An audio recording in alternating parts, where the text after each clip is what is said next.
सीटों का बंटवारा हो चुका है, जानिए किनको कितनी सीटें मिली हैं।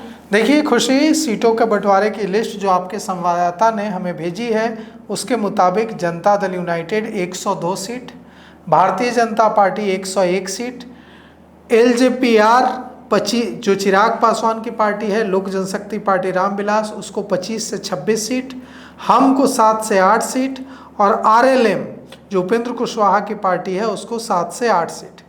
फिर से रिपीट कर दें, Janata Dal United 102 seat, Bharatiya Janata party 101 seat, लोक जनशक्ति पार्टी रामविलास 25 से 26 सीट, हम जो जीतन राम मांझी की पार्टी है 7 से 8 सीट और आरएलएम 7 से 8 सीट, उपेंद्र कुशवाहा को 7 से 8 सीट। दूसरी तरफ महागठबंधन की जो बात है कि महागठबंधन में किसको कितनी सीटें मिली हैं, तो वहाँ आरजेडी को 130, कांग्रेस 55, लेफ्ट 35, 20 सीटें माले को, 6 सीटें सीपीआई को और 4 सीटें सीपीआईएम को। तो हो गई 20, 6, 26, 4, 30 सीटें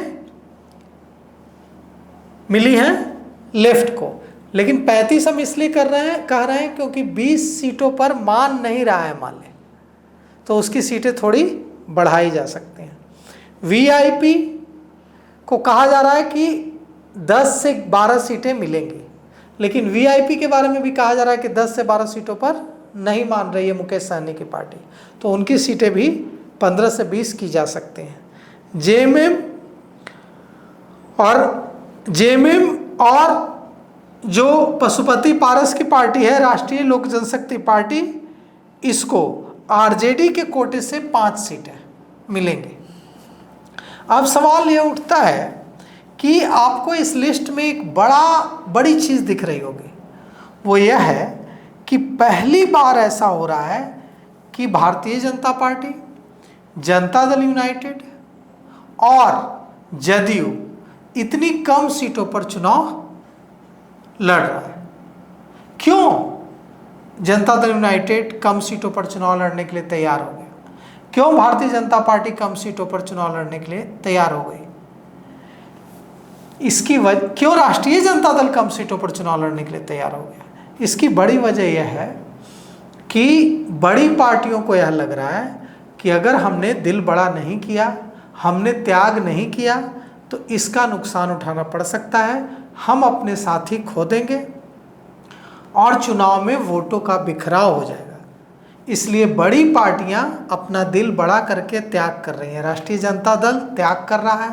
राष्ट्रीय जनता दल देखिए 130 सीटों पर चुनाव लड़ने के लिए तैयार हो गया, पिछली बार 144 सीटों पर चुनाव लड़ा था। उसी तरह से भारतीय जनता पार्टी भी त्याग कर रही है, जनता दल यूनाइटेड भी त्याग कर रही है। कहा जा रहा है कि 2015 के चुनाव को छोड़कर ऐसा त्याग बड़ी पार्टियों ने नहीं किया था। 2015 के चुनाव को अगर छोड़ दें तो इस तरह का त्याग बड़ी पार्टियों ने नहीं किया था। यह त्याग क्यों कर रही हैं बड़ी पार्टियां?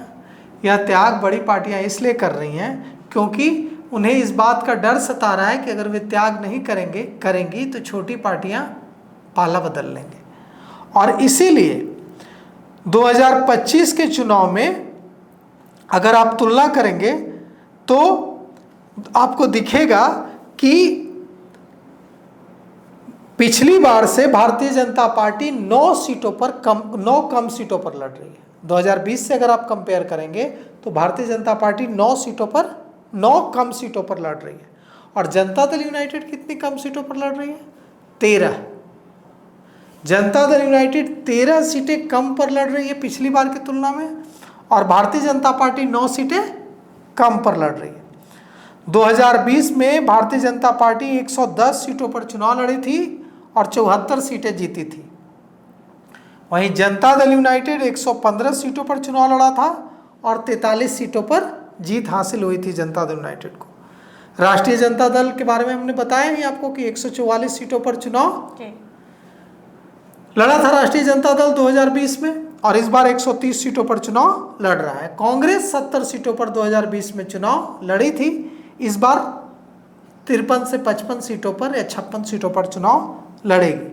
मतलब आरजेडी की 14 सीटें कम हुई हैं और कांग्रेस की 15 सीटें कम हुई हैं।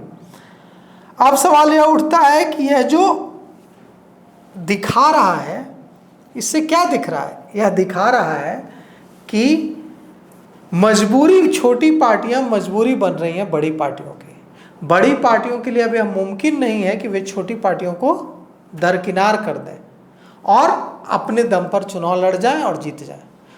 बड़ी पार्टियों को भी अब छोटी पार्टियों की बिहार में मदद की ज़रूरत महसूस हो रही है। और इसीलिए अगर हम देखेंगे तो 20 साल का अगर हम ग्राफ देखेंगे तो 20 साल में राष्ट्रीय जनता दल की 45 सीटें घटी हैं। अगर हम देखेंगे 130 सीटों का अगर हम माने कि इस बार 130 सीटों पर लड़ेगी चुनाव, राष्ट्रीय जनता दल पार्टी, तो राष्ट्रीय जनता दल की पिछले 20 साल में 45 सीटें घटी है। जनता दल यूनाइटेड की अगर हम 20 साल में डेटा देखें तो जनता दल यूनाइटेड की सीटें 37 सीटें घटी। मतलब जनता दल यूनाइटेड धीरे धीरे करके 37 सीटें नीचे गया है। 20 सालों में जो है वो भाजपा की सीटें जो हैं वो कितनी कम हुई? 20 साल में भाजपा की सीट एक कम हुई।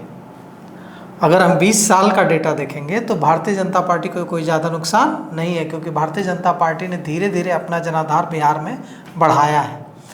20 साल में अगर देखेंगे तो भारतीय जनता पार्टी की सीट एक कम हुई। और अगर कांग्रेस का आप जानना चाहेंगे कि कांग्रेस की सीटें कितनी कम हुई, तो कांग्रेस की सीटें कम नहीं हुई। 20 साल में कांग्रेस की सीटें 4 बढ़ी हैं।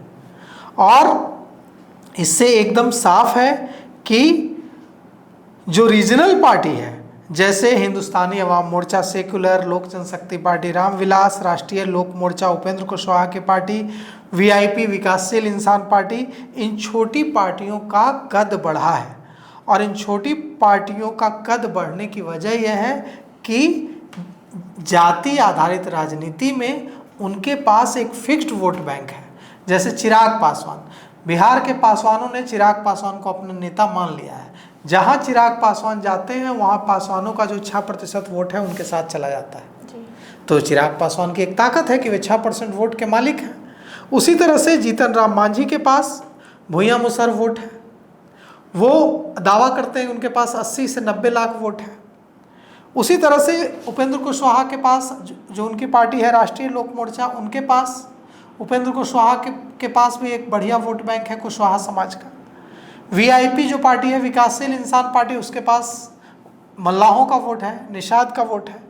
तो इसीलिए ये जो वोट बैंक वे कैरी करते हैं, वो जहाँ जाते हैं अपने साथ ले जाने की क्षमता रखते हैं, वोट शिफ्ट कराने की क्षमता रखते हैं। इसीलिए बड़ी पार्टियों को इन छोटी पार्टियों को तरजीह देनी पड़ रही है। तो सुना आपने हल्ला बोल टीवी के संपादक ने क्या कुछ कहा है। बाकी आपकी क्या राय है वो हमें कमेंट सेक्शन में जरूर बताएं।